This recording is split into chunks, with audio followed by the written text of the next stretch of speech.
असं नसतं आणि म्हणूनच आम्ही तुम्हाला या विशेष बातमीपत्रात दाखवतो प्रत्येक बातमी मागची बातमी। आणि आज या बातमीपत्राची सुरुवात करूयात अतिशय महत्त्वाच्या आणि मोठ्या बातमीनं। छत्रपती शिवाजी महाराजांच्या पुण्यतिथी निमित्तानं रायगडावर आयोजित केलेल्या कार्यक्रमात उदयनराजेंनी अमित शहांसमोर 6 मागण्या केल्या। या मागण्या काय आहेत आणि त्यावर अमित शहांनी काय उत्तर दिलंय पाहूयात। शिवरायांचा अपमान, 10 वर्षांची शिक्षा करा। उदयनराजेंच्या मागण्या, शहांचं मौन। राजेंच्या मागण्यांवर फडणवीसांचं आश्वासन।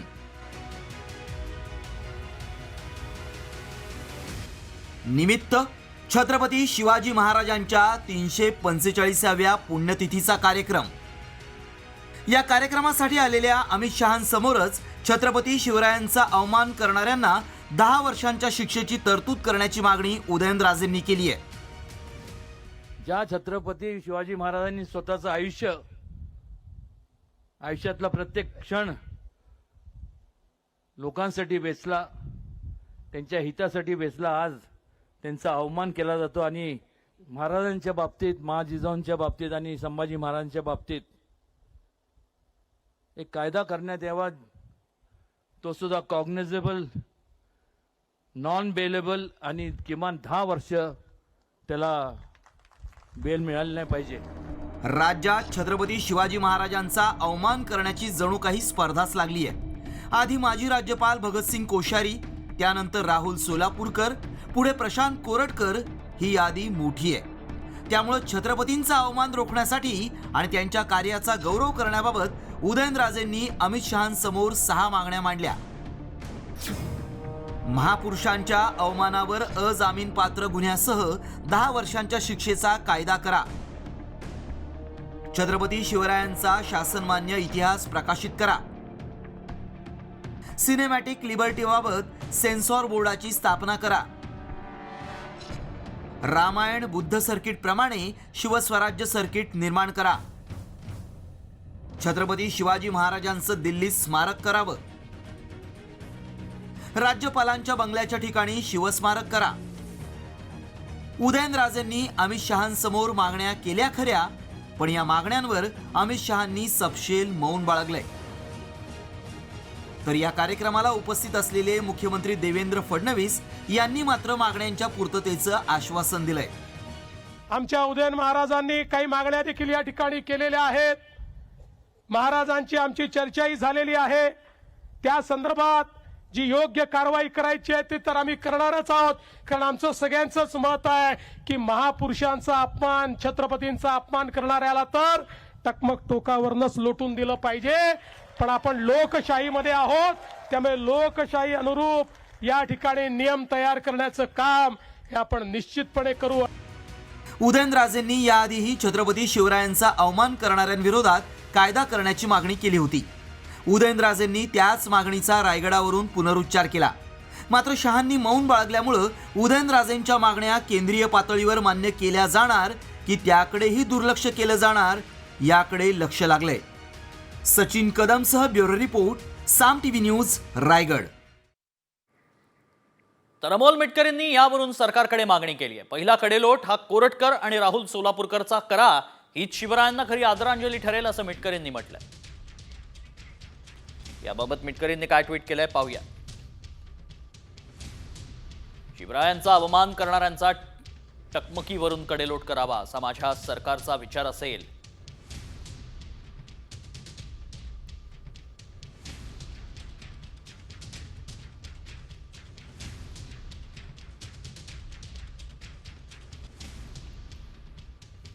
शिवरायांचा अवमान, पहिला हरामी प्रशांत कोरटकर आणि दुसरा राहुल सोलापूरकर पासून कडेलोटा सुरुवात करणं हीच शिवरायांना खरी आदरांजली ठरेल।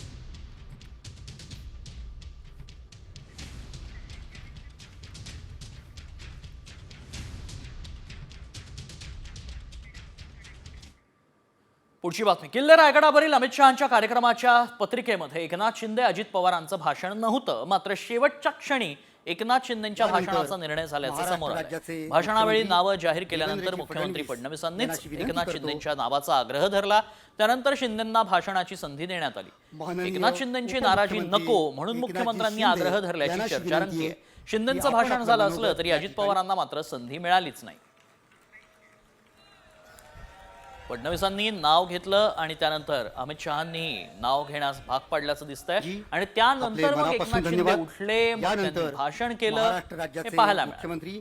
शिंदेंना भाषणाची संधी मात्र मिळाली, मात्र अजित पवारांना संधी मिळाली नसल्याचं पाहायला मिळालंय. माननीय उपमुख्यमंत्री एकनाथजी मूळ कार्यक्रम पत्रिकेमध्ये खरं तर की आपण आपलं मनोगत भाषण नव्हती, उपमुख्यमंत्र्यांना भाषणाची संधी नव्हती, मात्र अचानक ऐन वेळी हा बदल करण्यात आल्याचं पाहायला मिळतंय. ज्या आधी फडणवीसांना मनोगत व्यक्त करण्यासाठी बोलवण्यात आलं होतं धन्यवाद आणि त्यानंतर लागलीच एकनाथ शिंदेंना बोलवण्यात आलं. देवेंद्रजी फडणवीस यांना अशी विनंती. मला त्यांनी बोलायला सांगितलेलं होतं, परंतु ती जवळपास तिथं 2 वाजून गेलेले होते. मीच म्हटलं की आता डायरेक्ट मुख्यमंत्री बोला आणि अमित शहासाहेब बोला. त्या संदर्भामध्ये राज्याच्या वतीनं मुख्यमंत्री बोलले तरी आम्ही बोलल्यासारखं आहे. शिंदेंची नाराजी नको म्हणून त्यांना भाषणाची संधी दिल्याच्या चर्चा मात्र या कार्यक्रमस्थळी रंगू लागल्याचं पाहायला मिळालं होतं. फडणवीसांचं खरं तर नाव पुकारण्यात आलं, मनोगत व्यक्त करण्यासाठी मुख्यमंत्र्यांना संधी देण्यात आली होती, मात्र त्याआधी लागलीच फडणवीसांनी आधी एकनाथ शिंदेंना बोलायला द्या असं सुचवलं. त्यानंतर शिंदे उठले आणि त्यांनी आपलं मनोगत व्यक्त केलंय. मात्र या सगळ्यामध्ये अजित पवारांना बोलण्याची संधी मिळाली नाही. जी आपले मनापासून धन्यवाद. यानंतर महाराष्ट्र राज्याचे मुख्यमंत्री देवेंद्रजी फडणवीस यांना अशी विनंती करतो. माननीय किल्ले रायगडावरील भाषणात केंद्रीय मंत्री अमित शहांनी लोकमान्य टिळक आणि बाबासाहेब पुरंदरेंचा विशेष उल्लेख केलाय. लोकमान्य टिळकांनी रायगड या पुण्यभूमीला स्मृतीस्थळ केलं असं शहा म्हणाले. टिळकांनी किल्ल्यावरील स्मारकासाठी संघर्ष केला असंही त्यांनी म्हटलंय. तर बाबासाहेब पुरंदरेंचं देखील योगदान मोठं आहे असंही त्यांनी स्पष्ट केलंय. जी महाराज के मंत्र को ही उन्होंने स्वराज मेरा जन्मसिद्ध अधिकार है और फिर से प्रस्तापित करने का काम तिलक महाराज ने किया. और तिलक महाराज ने इस स्मारक के लिए संघर्ष शुरू किया. उनके जिंदा रहते तो वो नहीं हुआ, परंतु अंग्रेजों के रहते ही ये शिव जयंती से स्वराज तक का स्मारक यहां पर बन गया. आज मैं बाबा साहेब पुरंदरे जी को भी याद करना चाहता हूं. इसके पास में ही उन्होंने शिवाजी का एक बहुत बड़ा स्मारक बनाने का काम किया है. साताऱ्यामध्ये अजित पवार आणि शरद पवार एकत्र आले. रयत शिक्षण संस्थेच्या बैठकीमध्ये दोन्ही पवार उपस्थित आहेत. यावेळी अजित पवार आणि शरद पवार बैठकीला शेजारी शेजारी बसल्याचं दिसलंय.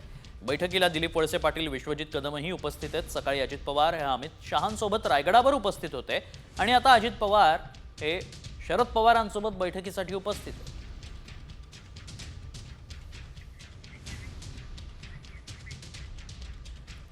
त्यामुळे साताऱ्यातील बैठकीत दोन्ही पवार अगदी शेजारी शेजारी बसलेले पाहायला मिळाले.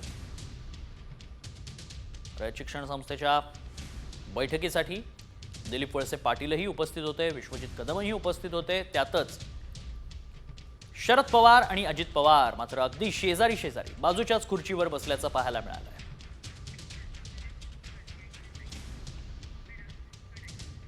खबर पता चली है क्या? एसनशी गट असं म्हणत संजय राऊतांनी एका बकऱ्याचा फोटो पोस्ट केलाय. या फोटोमध्ये बकरा खाटकाच्या लाकडावर उभा आहे असं दिसतंय, मात्र या पोस्टच्या ओळी अगदी सूचक आहेत. तर राऊतांच्याच ट्विटला खासदार नरेश म्हस्केंनीही उत्तर दिलंय.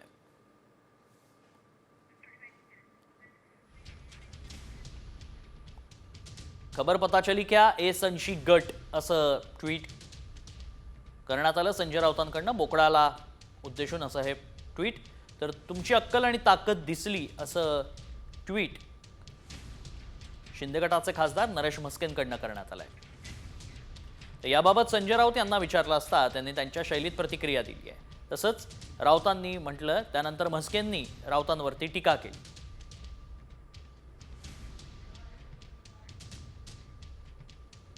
मैंने एक ट्वीट किया है जरूर, और ट्वीट का अर्थ जो है वो आप एक बार 2-3 दिन में आप देख लीजिए। बकरा है वो कटवाने के लिए तैयार है। जो मैंने दिखाया है ट्वीट में, एक बकरा है जो बकरा काटने वाले का जो पूरा साजो सामान रहता है, आप देख लीजिए। देखिए, मैं तो ऐसा कुछ कहा नहीं, मैं बोला कुछ ना कुछ हो रहा है और समय आते मैं जरूर बताऊंगा या आपको ही पता चल जाएगा। मूर्खासारखं जगातल्या कुठल्याही विषयावरती मूर्खासारखं बरडायचं एकमेव काम संजय राऊत यांना आता राहिलेलं आहे. लोकांनी त्यांच्या थोबाडात उत्कृष्ट प्रकारे हाणलेली आहे. सोनिया गांधी, राहुल गांधी यांचं ओझी वाहणारं, त्यांच्या विचारांचं ओझी वाहणारं गाढव हे महाराष्ट्रातील जनतेसमोर आलेलं आहे. गाढव हे गाढव असतं आणि उभाटाची परिस्थिती त्यांनी गाढवासारखी केलेली आहे. त्यामुळे आता हे ट्विटर वॉर रंगल्याचं पाहायला मिळतंय. शिंदे आणि ठाकरे गटामधलं हे ट्विटर वॉर आहे जे बोकड आणि गाढवापर्यंत येऊन पोहोचलंय.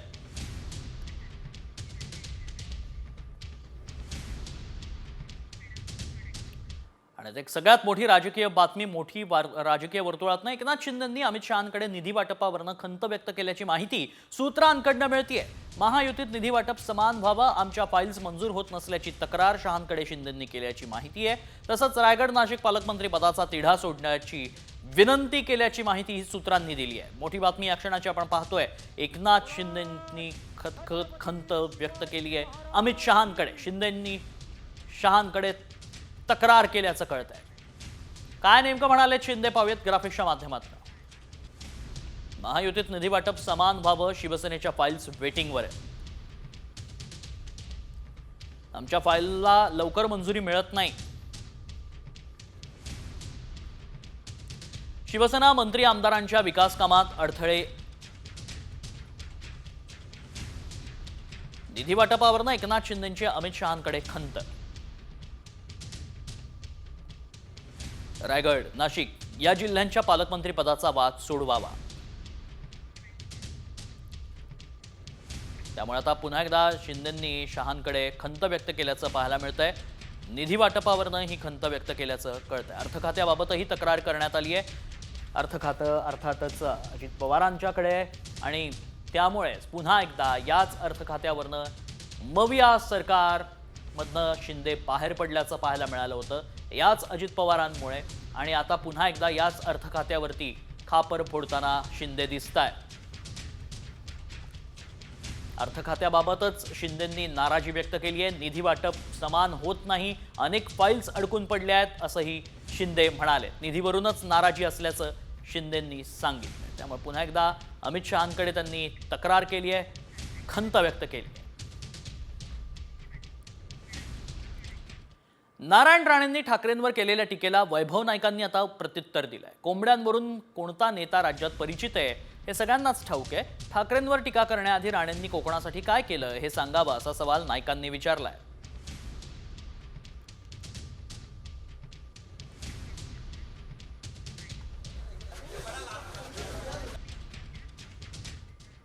कोकणात येणार आहे ना खालून वरपर्यंत काम करायला. ते 2.5 वर्ष मुख्यमंत्री असताना मिळालेल्या पैशाची जरा आकडेवारी मागवा, नाही तर मी तुम्हाला देईन. किती पैसे सिंधुदुर्गाला दिले मग कळेल काय कोकणाला अधिकार आहे बोलायचा आणि यायचा. मी सगळ्या हॉटेलवाल्यांना सांगितलं कोंबडी, वडे आणि मासे बंद, ज्याशी येईल त्या दिवशी. दुसरं काय करत नाही, तेवढंच खायला येतो. कोंबड्यांबद्दल या राज्यामध्ये कोण नेता परिचित आहे हे सगळ्यांना माहिती आहे. आम्ही त्याबद्दल जास्त काही बोलणार नाही. परंतु उद्धवजी येतील तेव्हा उद्धवजींचं स्वागत आम्ही त्याच ताकदीने आम्ही करू. उद्धवजींना मुख्यमंत्री म्हणून थोडका कालावधी मिळाला आणि त्या थोडक्या कालावधीमध्ये अनेक कामं करण्याचं काम उद्धवजींनी केलं आहे. खरं तर नारायण राणेंनी सारख्या अनेक लोकांना उद्धवजींनी, बाळासाहेबांनी भरभरून दिलेलं आहे. अनेक लोकांना आमदार, खासदार केले आहेत. हे सगळेच लोक काही नारायणसारखे कृतज्ञ असू शकत नाहीत, परंतु जनतेच्या मतामध्ये उद्धवजींचं नाव तुम्ही खोडू शकत नाही, ही वस्तुस्थिती आहे. आणि उद्धवजी जेव्हा येतील तेव्हा कोकणातील जनता भरभरून त्यांचं स्वागत करेल. मंत्रिपद गेल्यानंतर माजी मंत्री धनंजय मुंडेंनी परळीमध्ये जनता दरबार भरवलाय. परळीतील जगतमित्र कार्यालयामध्ये नागरिकांशी संवाद साधला. परळी विधानसभा मतदारसंघातील नागरिक, कार्यकर्ते, पदाधिकारी यांच्या समस्यांबाबत चर्चा करून त्यांचे निराकरण केलं जात आहे. जगमित्र कार्यालयातच नागरिकांशी मुंडेंनी संवाद साधलाय. मंत्रिपद गेल्यानंतर 1 महिन्यांनी जनता दरबार मुंडे घेताना दिसले.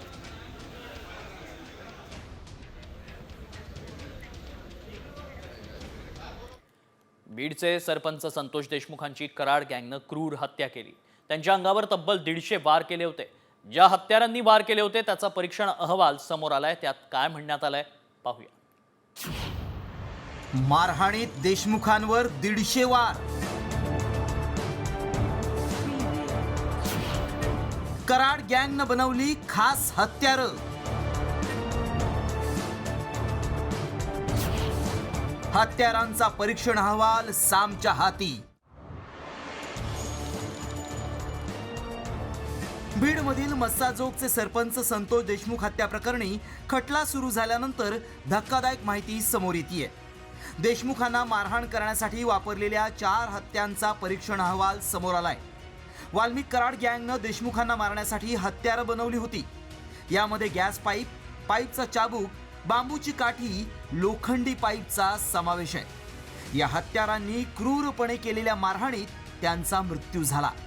हत्या प्रकरणात हा अहवाल महत्त्वाचा ठरणार आहे. या हत्यारानं एखाद्याला मारहाण झाली तर त्याचा मृत्यू होऊ शकतो असंही त्यात स्पष्टपणे म्हटलंय. याच हत्यारांनी 150हून अधिक वार संतोष देशमुखांवर करण्यात आले होते. ही हत्यारं नेमकी काय आहेत पाहूया. गॅसचा पाईप, गाडीच्या क्लच वायरचा धातूचा चाबूक, लाकडी काठी आणि लोखंडी पाईप. हैवानालाही लाजवेल अशा अमानुषपणे सरपंच संतोष देशमुखांची हत्या करण्यात आली. सलग 2.5 तास मारहाण करण्यात आली. इतकंच नाही तर संतोष देशमुखांना उघडं करून मारल्याची कबुली आरोपी सुदर्शन घुलेनं दिली आहे. साक्षीदारांचा जबाब आणि हत्यारांचा परीक्षण अहवाल कराड गँगच्या आरोपींना कठोर शिक्षा होण्यासाठी पूरक ठरणार आहे. रिपोर्ट साम टीव्ही न्यूज. राज्यात एकीकडे औरंगजेबावरनं बरंच राजकारण तापल्याचं पाहायला मिळालं होतं. मात्र आता करुणा मुंडेंनी धनंजय मुंडेंची औरंगजेबाशी तुलना केली. त्याचं कारण नेमकं काय घडलं होतं पाहूया. तर राज्यात पुन्हा औरंगजेबाची चर्चा.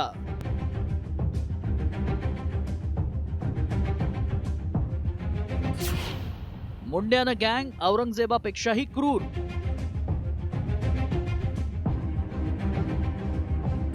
करुणा शर्मांचे गंभीर आरोप.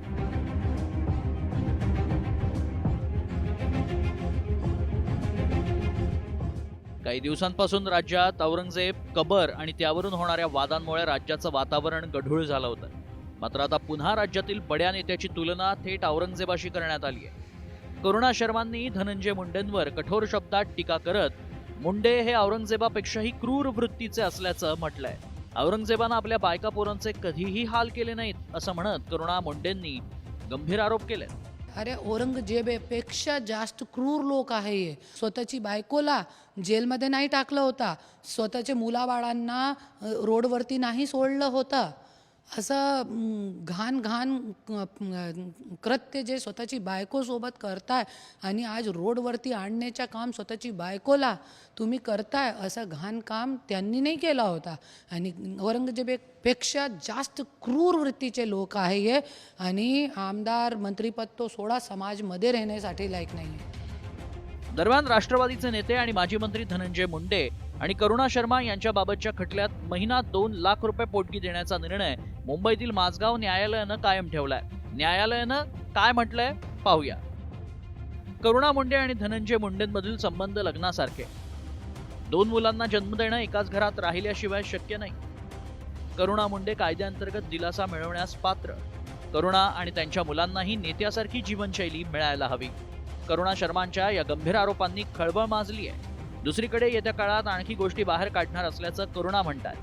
यामध्ये केवळ धनंजय मुंडेच नाहीत तर इतरही लोक आहेत. त्या सगळ्यांना शिक्षा होणार असल्याचा विश्वास करुणा शर्मांनी व्यक्त केलाय. त्यामुळे आगामी काळात धनंजय मुंडेंचा पाय आणखी खोलात जाणार का आणि यामुळे मुंडे आणि गँग या विरोधकांच्या आरोपांनाही पुष्टी मिळणार का हेच पाहायचं. ब्युरो रिपोर्ट, साम टीव्ही. पुढची बातमी. राज्यभरातील अपात्र लाडक्या बहिणींचा लाभ बंद करण्यात आलाय. यामध्ये सोलापूर जिल्ह्यातील चारचाकी स्वतःच्या नावावर असलेल्या 12,000 महिला आहेत, तर संजय गांधी निराधार योजनेचा लाभ घेणाऱ्या सुमारे 28,000 महिला आहेत. आगामी काळात 2.5 लाखांहून अधिक उत्पन्न असलेल्या लाडक्या बहिणींचा लाभ देखील बंद होणार आहे. दरम्यान लाडक्या बहिणी योजनेसाठी राज्यभरात 15 लाखांहून अधिक महिला अपात्र ठरल्या. अपात्र बहिणींचा लाभ त्यामुळे बंद होणार आहे. अक्षय तृतीयेला हप्ता मिळेल, मात्र अपात्र बहिणींचा लाभ आता बंद होईल. 12,000 बहिणींच्या नावावर चारचाकी सापडली आहे आणि त्यामुळेच या महिला, या बहिणी अपात्र ठरल्या आहेत. यापुढे केवळ गरजू महिलांसाठी सुरू राहणार. 25 तारखेच्या आत हप्ता मिळणार आहे. ज्या पात्र लाडक्या बहिणी आहेत त्यांना हप्ता मिळेल, मात्र ज्या जवळपास 12,000 बहिणींच्या नावे चारचाकी आढळली आहे त्यांचा हप्ता लागलीच बंद होणार आहे. अमित शहांच्या रायगड दौऱ्यामध्ये चर्चा रंगली ती पालकमंत्रीपदाची. शहांसाठी तटकरेंनी मेजवानी ठेवली.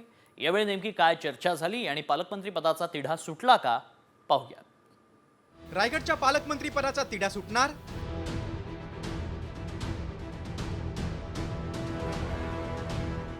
पालकमंत्री पदासाठी लंच डिप्लोमसी.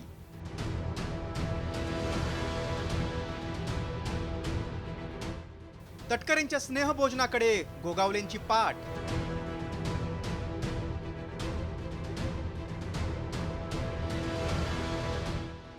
महायुती सरकारमध्ये पालकमंत्री पदावरून जोरदार रस्सीखेच सुरू आहे. त्यामुळेच रायगड आणि नाशिकच्या पालकमंत्री पदाला स्थगिती देण्यात आली. तब्बल 4 महिन्यानंतर आता पालकमंत्री पदाचा तिढा सुटण्याची आशा निर्माण झाली. त्याला कारण ठरलंय सुनील तटकरेंची लंच डिप्लोमसी. रायगड दौऱ्यानंतर अमित शहा, मुख्यमंत्री देवेंद्र फडणवीस, उपमुख्यमंत्री अजित पवार आणि एकनाथ शिंदेनी स्नेहभोजनासाठी तटकरेंच्या घरी हजेरी लावली. मात्र ही कौटुंबिक भेट असल्याचं तटकरेंनी म्हटलंय. पालकमंत्री पदावर चर्चा हा विषयच नाही. शेवटी मी सुद्धा दीर्घकाळ राजकारणामध्ये वावरतो आहे.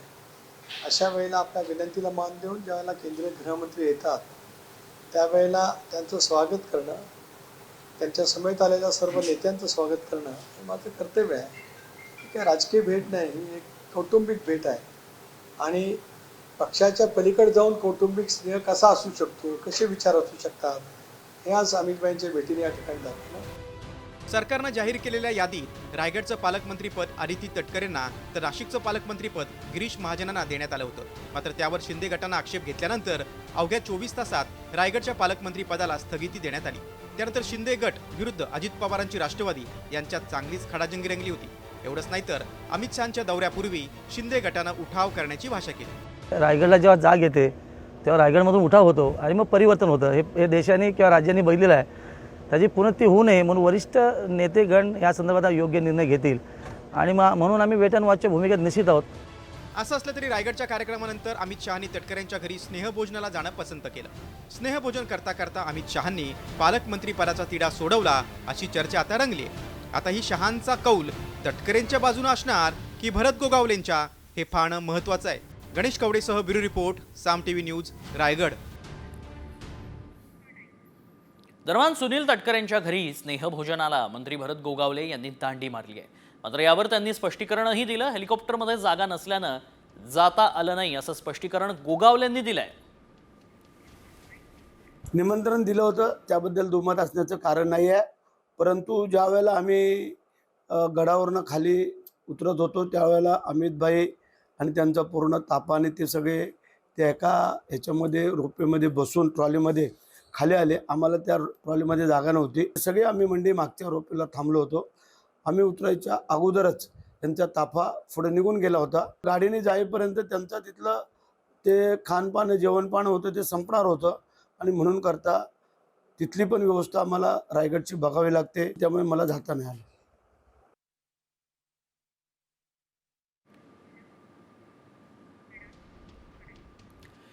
ईव्हीएम खरंच हॅक होऊ शकतं का असं आम्ही विचारण्याचं कारण म्हणजे अमेरिकेच्या नॅशनल इंटेलिजन्सच्या संचालिका तुलसी गबार्ड यांनी ईव्हीएम मशीन हॅक करून निवडणुकीचा निकाल फिरवता येऊ शकतो असा केलेला दावा आणि यानंतर सुरू झालेलं चर्चा आरोप प्रत्यारोपांची मालिका. नेमकं काय घडतंय बघूयात.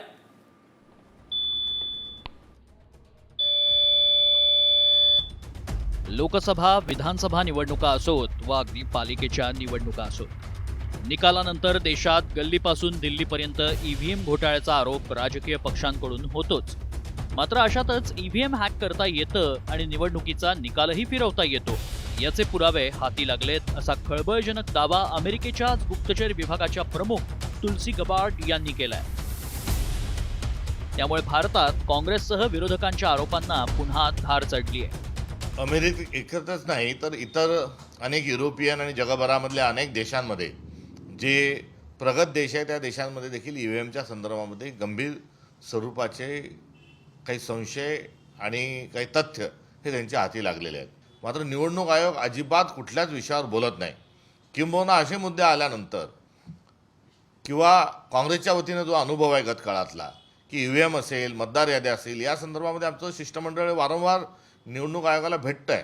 मात्र निवडणूक आयोगाला भेट झाल्यानंतर आमच्या निवेदनावर, आम्ही घेतलेल्या हरकतीवर निवडणूक आयोगाचे जे कमिशनर आहेत ते न बोलता केंद्रीय गृहमंत्री आणि महाराष्ट्राचेच मुख्यमंत्री जे आहेत तेच उत्तर देतात.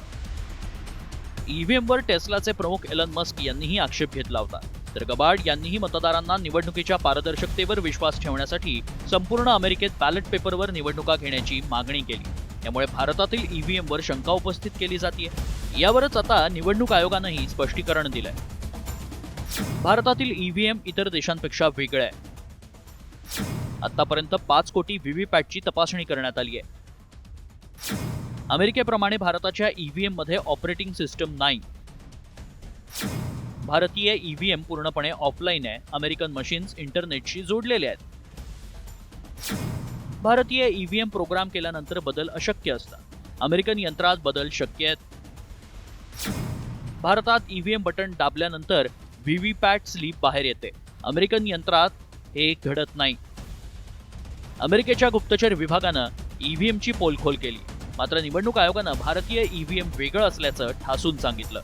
अमेरिकेतील या वादानं भारतात पुन्हा ईव्हीएमची चर्चा रंगली आहे. तर विरोधकांनाही आयतं खोलीत मिळाल्यानं त्यांच्या विरोधाला धार चढली आहे. आगामी निवडणुकीत हा मुद्दा गाजणार यात काही शंका नाही. ब्युरो रिपोर्ट, साम टीव्ही.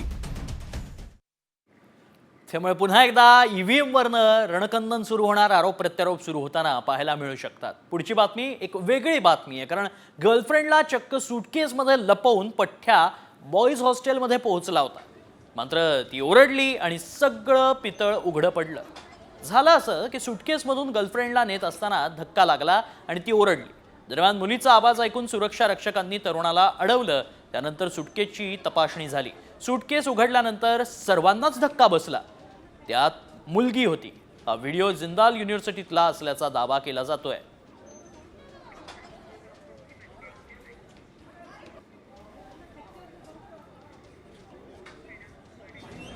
पुढच्या बातमीकडे. बातमी छत्रपती संभाजीनगरमधून साम टीव्हीच्या दणक्याची बातमी आहे. मुलींची छेड काढणाऱ्या टवाळखोराला पोलिसांनी चांगलीच अद्दल घडवली आहे. छेड काढून दहशत निर्माण करणाऱ्या आरोपीची पोलिसांनी धिंड काढली. शहरात वारंवार छेडछाडीच्या घटना घडत असल्यानं जरब बसावी यासाठी पोलिसांनी कठोर पावले उचलली आहेत.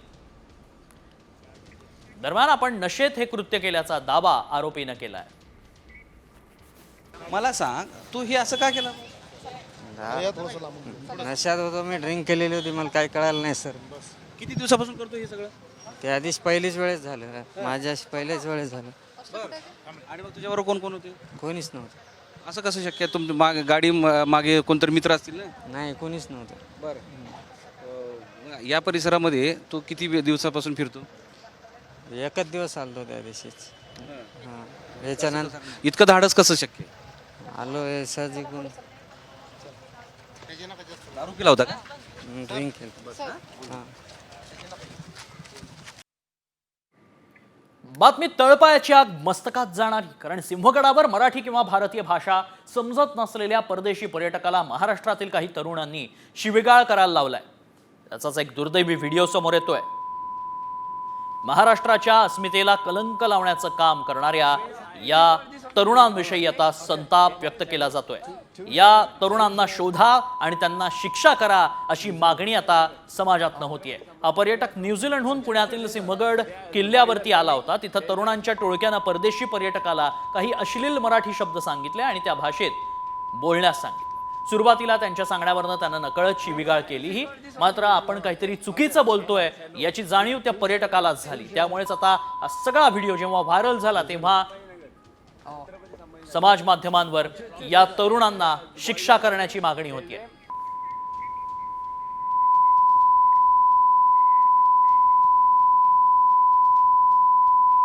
Please record this on video. All right. Okay. Bye bye. Hello. To New Zealand. सावधान, तुम्ही प्लास्टिकची साखर खाताय का? हो, तुम्ही अगदी बरोबर ऐकताय। असा प्रश्न आम्ही यासाठी विचारतोय कारण मनसेने आता प्लास्टिक पासून साखर बनवणाऱ्या कारखान्यावरच धाड टाकली आहे। दुर्गंधीयुक्त केमिकल आणि प्लास्टिकचा वापर करून या ठिकाणी साखर बनवली जात होती। या दुर्गंधीनं आजूबाजूला राहणाऱ्या गावकऱ्यांनी मनसेकडे तक्रार केली। मनसेनं मारलेल्या धाडीनंतर सदर कारखाना बंद करण्यात आलाय। सरकार त्यावर काय कारवाई करणार याकडे लक्ष लागलंय।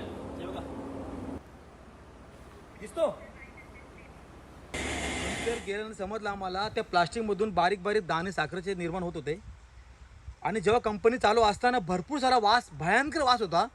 येणाऱ्या जाणाऱ्या शाळेतल्या मुलांना, तिथल्या रहिवाशांना, तिथल्या गावकऱ्यांना हा त्रास होता। तर आम्ही बघितला तर ह्या कंपनीपासून, गावापासून कंपनी कमीत कमी 5 किलोमीटर पाहिजे, तर गावाला लागूनच कंपनी आहे, त्याच्यामुळे हा त्रास निर्माण होतोय। आणि मला एकच बोलायचं आहे, कुठलीही कंपनी असून ते केमिकल ती गावापासून 5 किलोमीटर लांब पाहिजे। नसेल तर तिच्यावर ॲक्शन घ्या, तिला बंद करा, तिच्यावर कारवाई करा। बातमी पुण्यातनं येते। पुण्यातल्या कुख्यात गुंड निलेश घायवळवर हल्ला झाल्याची धक्कादायक घटना समोर आली आहे। कुस्तीच्या फडात निलेश घायवळवर हल्ला करण्यात आलाय। घायवळ हा भूम तालुक्यातील आंदरुड गावात एका यात्रेमध्ये उपस्थित राहिला होता। तेव्हा कुस्तीच्या मैदानात तो राऊंड मारताना दिसतोय। त्याच्या स्वागतासाठी हलगीही वाजवली जात होती, मात्र त्याचवेळी एका पैलवानानं त्याच्यावर हल्ला केला। या घटनेनंतर घटनास्थळी गोंधळ उडाला।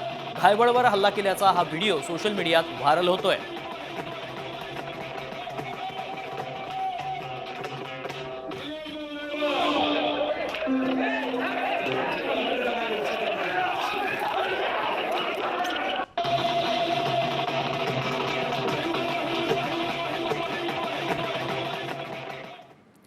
बातमी आहे अहिल्यानगरातनं। आमदारांसमोरच हनुमान रथ मिरवणुकीमध्ये जोरदार राडा झाल्याचा पाहायला मिळालाय। संगमनेर शहरामध्ये हा प्रकार घडलाय। यावेळी आयोजक आणि ढोलवादक भिडले। हनुमान रथासमोर ढोल वादनावरून हा वाद झाला। आमदार अमोल खताळ आणि पोलिसांसमोरच राडा झाला, त्यामुळे मिरवणुकीत काही काळ तणाव निर्माण झाला होता। पोलिसांनी हस्तक्षेप करत वाद मिटवलाय। त्यानंतर पुन्हा पोलीस बंदोबस्तात पारंपरिक पद्धतीने रथ मिरवणूक पार पडली।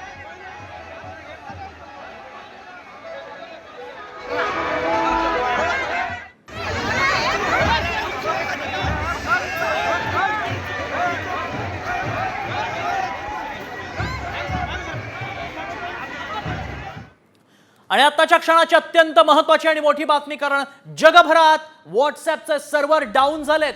मेसेज, व्हिडिओ शेअर होत नसल्यानं युजर्स हैराण झालेत। मोठी बातमी, काय सकाळीच दुपारच्या वेळेला साधारणतः UPIचे सर्व्हर डाऊन झाले होते, त्यामुळे आर्थिक व्यवहार करताना अतिशय मोठा त्रास सहन करावा लागत होता। आणि आता व्हॉट्सॲपचे सर्व्हर डाऊन झाल्याची बातमी समोर येते।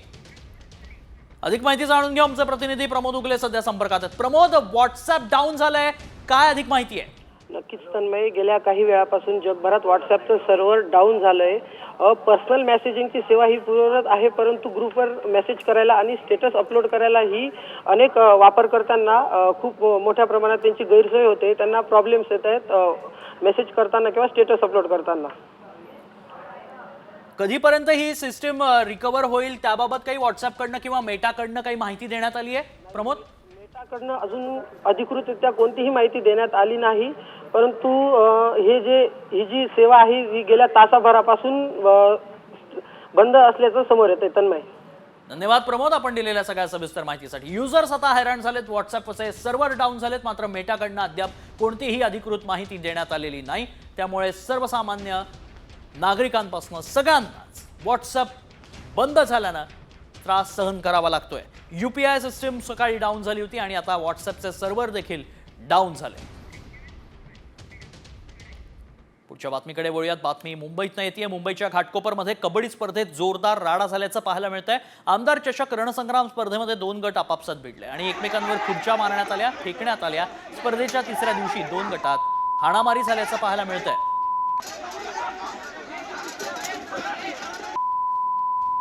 ए भाई ए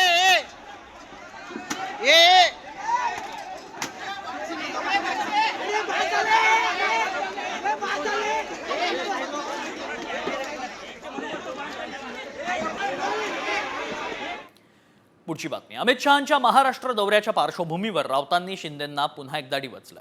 राऊतांनी नेमकं काय ट्विट केलं आणि त्याला शिंदे गटानं नेमकं कसं उत्तर दिलंय पाहूया.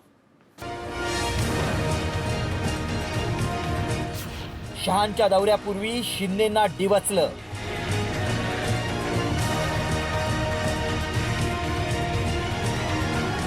हा फोटो पहा. खाटकाच्या लाकडी ठोकळ्यावर हा बकरा उभा आहे आणि हाच फोटो संजय राऊतांनी ट्विट करत खबर पता चली क्या असं म्हणत उपमुख्यमंत्री एकनाथ शिंदेंना डिवचलंय. केंद्रीय गृहमंत्री अमित शहा महाराष्ट्र दौऱ्यावर आहेत. या दौऱ्यात रायगडच्या पालकमंत्री पदाचा तिढा सुटण्याची शक्यता आहे. त्या पार्श्वभूमीवर राऊतांनी हे ट्विट करून खळबळ उडून दिली आहे. तर शिंदे गटानंही राऊतांचा समाचार घेतलाय. महाराष्ट्रातला एक बकरा आहे आणि तो बकरा खडकाच्या लाकडावर उभा आहे. ते कापतात ना, ते आपण पाहिलं असेल कधी मार्केटला गेला असाल तर किंवा गावाला गेला असाल तर लाकडावरती खडकाच्या त्या बकऱ्याला आता उभं केलेलं आहे आणि बकऱ्याला सांगितलेलं आहे, फार शहाणपणे केलं असतं मान उडवून गप्प उभं राहायचं आणि बेबे करत राहायचं. असं 2 दिवसापूर्वी त्या बकऱ्याच्या कानात दिल्लीत कोणीतरी सांगितलेलं आहे. आता बाद झालं, तुमचं खूप ऐकलं. तुम्हाला कळलं पाहिजे काय एसएनसी गट आहे तो. तुम्हाला UBT माहिती आहे ना, ते बरोबर तुम्हाला माहित असतं. हा, आणि तुम्हाला एसएनसी माहित नाही. अभ्यास करा जरा. मूर्खासारखं जगातल्या कुठल्याही विषयावरती मूर्खासारखं बरडायचं एकमेव काम संजय राऊत यांना आता राहिलेलं आहे. लोकांनी त्यांच्या थोबाडात उत्कृष्ट प्रकारे हाणलेली आहे. सोनिया गांधी, राहुल गांधी यांचं ओझी वाहणारं, त्यांच्या विचारांचं ओझी वाहणारं गाढव महाराष्ट्रातील जनतेसमोर आलेलं आहे. गाढव हे गाढव असतं आणि उभाटाची परिस्थिती त्यांनी गाढवासारखी केलेली आहे. राज्यात महायुतीचं सरकार स्थापन झाल्यापासून कुरघोडीचं राजकारण सुरू असल्याची चर्चा आहे. त्यातच निधी वाटप, रायगड आणि नाशिकच्या पालकमंत्री पदाचा वाद सर्वश्रुत आहे. त्यामुळे भाजप विरुद्ध शिंदे गट संघर्ष रंगल्याचं म्हटलं जात आहे. मात्र हे सुरू असतानाच राऊतांनी दिल्लीतील चर्चांचा हवाला देत ट्विट केलंय. मात्र याआधीही अनेकदा राऊतांनी शिंदे गटाला कसं डिवचलंय ते देखील पाहूयात. 2022 मध्ये एकनाथ शिंदेंचा गद्दार आणि विश्वासघातकी असा उल्लेख करण्यात आला. डिसेंबर 2024 शिंदेंचा काळ संपला. भाजपनं त्यांना वापरून फेकून दिल्याचा टोला लगावला. फेब्रुवारी 2025 शिंदेंची गरज संपली असा टोला राऊतांनी लगावला. एप्रिल 2025 शिंदेंचा यूज अँड थ्रो आणि एसन्शी असा उल्लेख केला. शिवसेनेच्या फुटीनंतर संजय राऊत एकनाथ शिंदेंना खोचक टोले लगावतायत.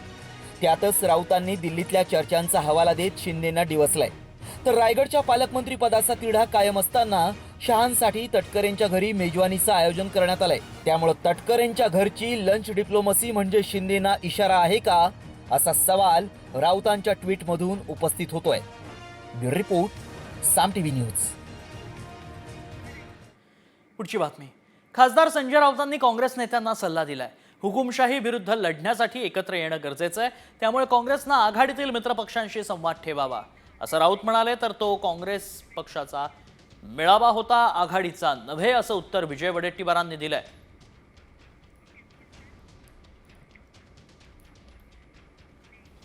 आम्ही सगळे काँग्रेस बरोबर जे बांधील आहोत ते एक इंडिया आघाडी गट म्हणून बांधील आहोत, एक ग्रुप म्हणून बांधील आहोत.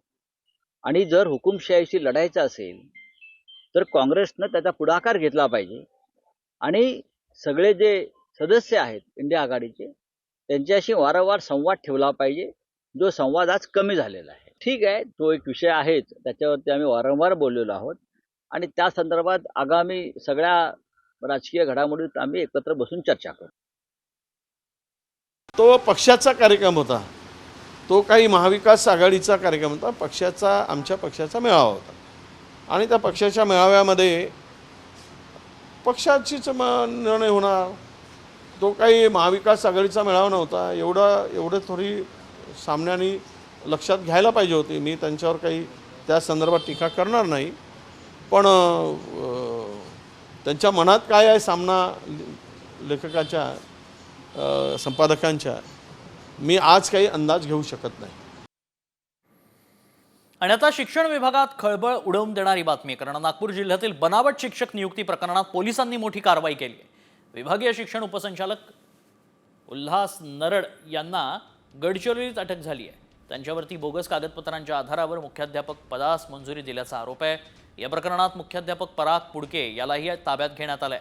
पराग पुडकेला शिक्षक पदाचा अनुभव नसताना बनावट कागदपत्रांच्या आधारे उपसंचालक उल्हास नरड यांनी सरळ मुख्याध्यापक बनवलं होतं. यामध्ये मोठा आर्थिक व्यवहार झाल्याची माहिती समोर येते, असे आरोप करण्यात आले. तब्बल 100 ते 200 कोटींचा घोटाळा असल्याचं आता बोललं जात आहे. या प्रकरणामध्ये वेतन पथक अधीक्षक निलेश वाघमारेंनाही निलंबित करण्यात आलंय. त्या शाळेने त्या अनुषंगाने प्रस्ताव गेलेला होता. त्या शाळेने सुद्धा त्याच वेळेस त्यांना कळवलेलं होतं. डेप्युटी डायरेक्टरना त्यासंबंधी पत्रव्यवहार केलेला होता. हे कागदपत्र बोगस आहेत आणि त्या ठिकाणी आपल्याला त्यांच्यावरती कारवाई करावी लागेल. हे त्या ठिकाणी रेकॉर्डवर असताना सुद्धा डेप्युटी डायरेक्टर यांनी त्यांना ते जे काय शालार्थ ID इश्यू केलेले आहे त्याच्या अनुषंगाने आपण त्या ठिकाणी जे तत्काळ डेप्युटी डायरेक्टर नरड आणि जो मुख्याध्यापक आहे पुंडगे यांना आपण रात्री या ठिकाणी अटक केलेला आहे. घोटाळा नेमका काय आहे पाहूयात ग्राफिक्सच्या माध्यमातून. बोगस कागदपत्रांच्या आधारे मुख्याध्यापक पदास मंजुरी मिळाली. शिक्षक पदाचा अनुभव नसताना थेट मुख्याध्यापक केलं. नागपुरातील शाळेत शिक्षक असल्याची बनावट कागदपत्र तयार केली. आर्थिक व्यवहार करून भंडाऱ्यात मुख्याध्यापकपदी नियुक्ती मिळवली.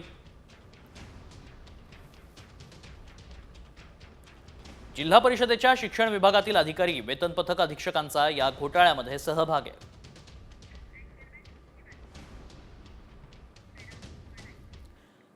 पुढच्या बातमीकडे. मंत्री गुलाबराव पाटलांनी जळगावातील विद्यार्थ्यांना अजब सल्ला दिलाय. आम्ही पक्ष फोडतो तसे तुम्ही विद्यार्थी फोडा असा सल्ला मंत्री पाटलांनी दिलाय. यावरूनच आता वाद झाला आणि त्यानंतर आपल्या विधानाची पाटलांनी सारवासारव केली आहे.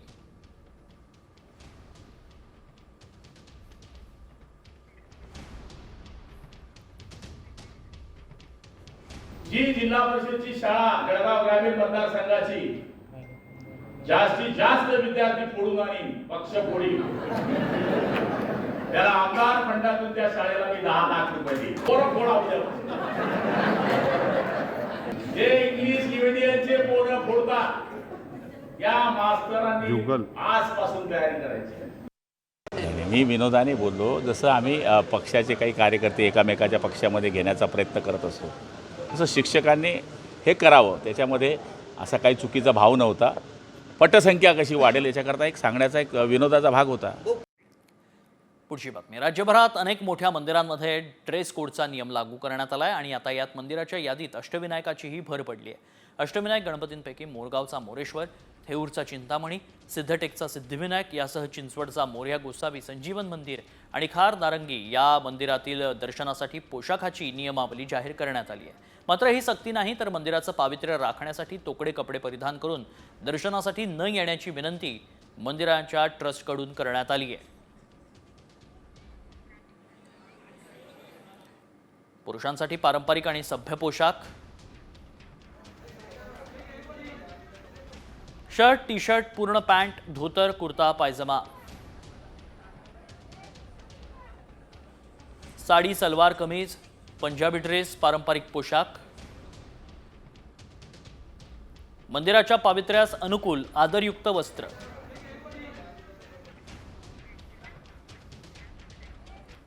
पुढच्या बातमीकडे. बातमी अमित ठाकरेंनी सरकारकडे केलेल्या मागणीची आहे. राज्यातील सर्व शाळा महाविद्यालयांना मराठी नाव बंधनकारक करा अशी मागणी मनसे नेते अमित ठाकरेंनी मुख्यमंत्र्यांकडे केली आहे। सर्व बोर्डाच्या खासगी अनुदानित विना अनुदानित शाळांना दर्शनी भागात मराठी नामफलक लावणं सक्तीचं करावं अशी मागणी त्यांनी केली आहे। मराठीला अभिजात भाषेचा दर्जा मिळाला, आता त्याचा कठोर अंमलबजावणीसाठी शासनाकडून विशेष प्रयत्न होणं गरजेचं असल्याचं त्यांनी म्हटलंय।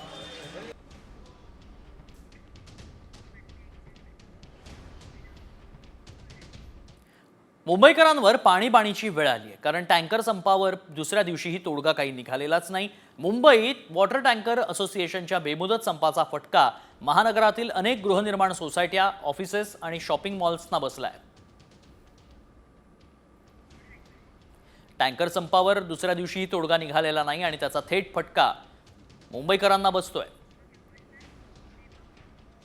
मे महिना म्हणतात सुरुवात नाही झाली आहे, त्याच्या आधीच या सगळ्या गोष्टींना, पाणी टंचाई गोष्टीला सुरुवात झाली आहे। अजून 2 महिने बाकी आहेत। कोणत्या गोष्टीला इथे सामोरं जायचं ते सांगा। आर्थिक प्रश्न चालू आहेत, महागाई चालू आहे, आत्ता एवढा मोठा प्रश्न त्यांनी अजून एक उपस्थित केला, तो म्हणजे पाण्याचा। कोणत्या पद्धतीने आम्ही सरकारला हे करायचं, कुठे म्हणतात ना धरून खेचून धरायचं, असे प्रश्न आहेत आमच्याकडे। पाणी खूपच कमी येतं, कधी 2:30ला येतं, कधी 3:30ला येतं, परत कधी 5:30 असं वेगवेगळ्या टायमाला येतं आणि पाणी खूप खराब येतं, कडूळ येतं एकदम। आमच्याकडे पाणी 2:30ला यायचं, ते आता 2:15ला पाणी येतं आहे आणि पाणी एवढं खराब येतं आहे की सगळं गटराचं पाणी येतं आहे आणि पाणी पुरवठा नाही आहे। 35 मिनटं यायचं पाणी ते 30 मिनटंच येतं आहे आणि एकदम प्रेशर कमी पाण्याचा। राज्यभरामध्ये तापमानाचा पारा चांगलाच वाढला आहे, त्यामुळे बहुतांश भागामध्ये पाणी टंचाईच्या झळा बसू लागल्यात। गाववाड्यांना पाणी पुरवठा करणारे जलस्रोत आटू लागल्यानं टँकरची मागणी वाढतीये। राज्यात 14 जिल्ह्यांमध्ये टँकरद्वारे पाणी पुरवठा केला जातोय। पुणे जिल्ह्यात सर्वाधिक 65% टँकर सुरू आहेत, त्यामुळे पाणी जपून वापरा, काळजी घ्या असं आवाहन करण्यात आलंय। राज्यात कुठे टँकरनं पाणी पुरवठा सुरू आहे पाहूया।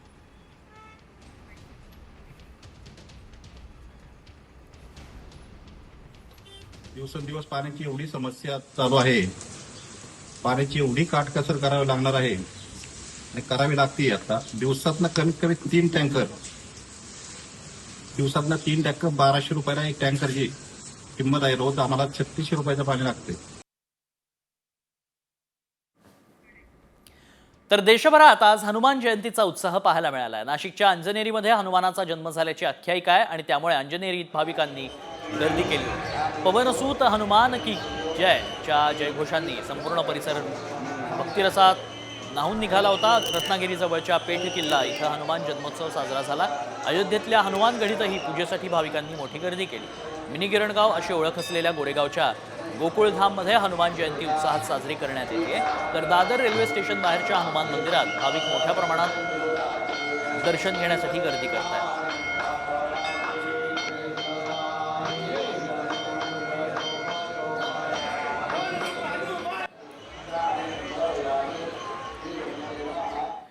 आणि गावोगावी जत्रा देखील सुरू आहेत, त्याच संदर्भातल्या बातम्या पाहूया।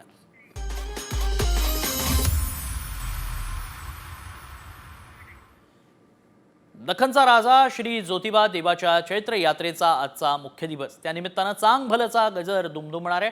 गुलाल खोबऱ्याच्या उधळणीमुळे डोंगर गुलालमय झालाय। यंदा यात्रेत सलग सुट्ट्यांमुळे गर्दीचा उच्चांक होण्याची शक्यता आहे। सुमारे 10 लाखांवर भाविक येतील असा प्रशासनाचा अंदाज आहे। ज्योतिबाच्या मानाच्या 108 सासत काठ्यांची वाजत गाजत मिरवणूक सुरू आहे। गुलाल खोबऱ्याची उधळण करत ज्योतिबाच्या नावानं चांग भलचा जयघोष भक्तांकडून केला जातोय।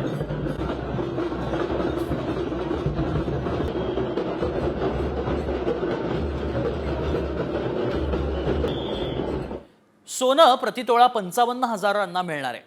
हे ऐकून तुम्हाला आश्चर्याचा धक्का बसला असेल, मात्र हे खरं असल्याचा दावा देखील करण्यात आलाय। या दाव्यानं एकच खळबळ माजली आहे, मात्र या दाव्यात तथ्य आहे का?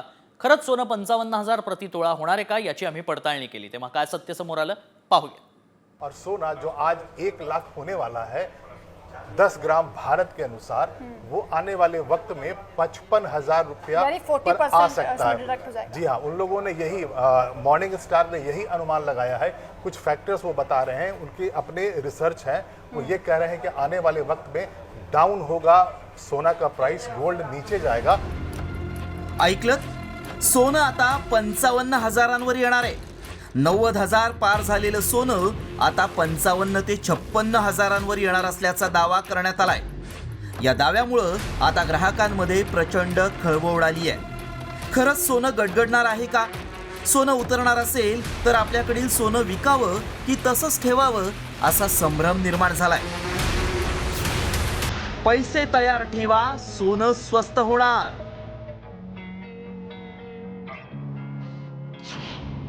लाखाचं सोनं 55 हजारात मिळणार.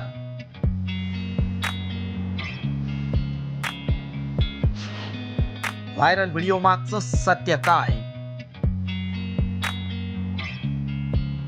गेल्या काही महिन्यांपासून सोन्याचा वाढता आलेख पाहता ग्राहकही हैराण झाले.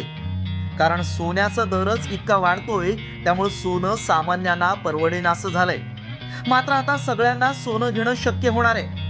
कारण 55 हजारांवर सोनं येणार असल्याचा दावा करण्यात आलाय. अमेरिकेतील मॉर्निंग स्टारचे रणनीतिकार जॉन मिल्स यांच्या अंदाजानुसार सोन्याच्या किमतीत 38% घसरण होण्याची शक्यता वर्तवण्यात आली आहे. जॉन मिल्स यांच्या अंदाजानुसार देशात 10 ग्रॅम 24 कॅरेट सोन्याची किंमत 90,000 रुपये इतकी आहे. जागतिक बाजारात त्याची किंमत $3,100 पेक्षा जास्त आहे. सुमारे 38% सोन्याचे दर घसरू शकतात. आगामी काळात भारतीय बाजारपेठेत 55,000 रुपयांवर सोनं पोहोचू शकतं. हा दावा ग्राहकांसाठी दिलासादायक आहे. मात्र या दाव्यात तथ्य असू शकतं का? कारण सोनं घेणाऱ्यांची संख्या देशभरात मोठी आहे. त्यामुळे सत्य जाणून घेण्यासाठी आमच्या टीमनं एक्सपर्टची भेट घेतली. त्यांना व्हायरल व्हिडिओ आणि ही पोस्ट दाखवली. त्यावेळी त्यांनी काय मत व्यक्त केलं पाहूया. तो अमेरिका 5% स्वतःचा सोन्याचा साठा विकेल आणि बिटकॉईन घेईल असं ट्रम्प म्हणतायत. असं गेले अनेक दिवस सगळ्या सोशल मीडियावरती फिरतात. आता त्याला बेस आहे का काही? तर नाही, ते होत चालले आहेत, खोल जात चालले आहेत. आणि त्यामुळे त्याचा सप्लाय एखाद वेळेस कमी होऊ शकेल किंवा मायनिंगला डिफिकल्टी येऊ शकतील. त्यात सगळेजण ग्रीन आणि एन्व्हायरमेंटच्या गोष्टी करतात. त्यामुळे काही माइन्स त्यातले बंद पण होऊ शकतील अशा परिस्थितीत. त्यामुळे असा काही अचानकपणे सोन्याचा साठा वाढून किंवा पुरवठा वाढून किंमत खाली येईल असं वाटत नाही. त्यामुळे आमच्या पडताळणीत काय सत्य समोर आलं पाहूया. सोन्याचे दर घसरणार यात काहीही बेस नाही. आंतरराष्ट्रीय बाजारात सोनं $140 खाली आलंय. अमेरिका 5% सोन्याचा साठा विकेल अशी चर्चा आहे. मात्र अमेरिकेकडून असं अधिकृतपणे सांगण्यात आलेलं नाही. सोन्याचा पुरवठा कमी होण्याची शक्यता अधिक आहे. पुरवठा कमी झाल्यानं सोन्याचे भाव कमी होणार नाहीत.